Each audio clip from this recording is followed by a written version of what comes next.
Today I'm going to be demonstrating the double crochet slash half triple crochet decrease.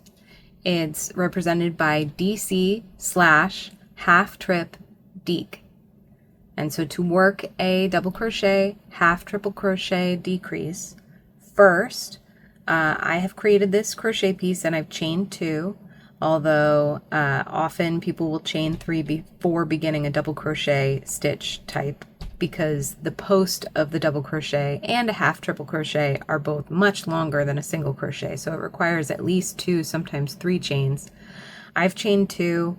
That's a little conservative, but most designers might say chain 3. So first we're going to start the double crochet slash half triple crochet decrease by yarning over and then inserting the hook into the next available stitch. We're going to yarn over, pull up, yarn over, and pull through 2 loops. That's the start of a double crochet stitch. If we wanted to finish the double crochet stitch, we would yarn over and pull through those 2 loops, and that would complete a double crochet. But we're not going to do that because this is a hybrid decrease. It is a decrease made up of 2 different stitches. So next we're going to start a half triple crochet. So we're going to yarn over twice, which means wrapping the yarn around the hook twice to create 2 more loops on the hook.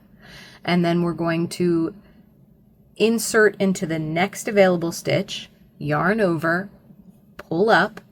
Now we have 5 loops on the hook, 1, 2, 3, 4, 5. We're going to yarn over and pull through 2 loops, 1, 2, and then to complete the double crochet slash half triple crochet decrease, we're going to yarn over and pull through 1, 2, 3, 4, all 4 of the remaining loops. 1, 2, 3, 4.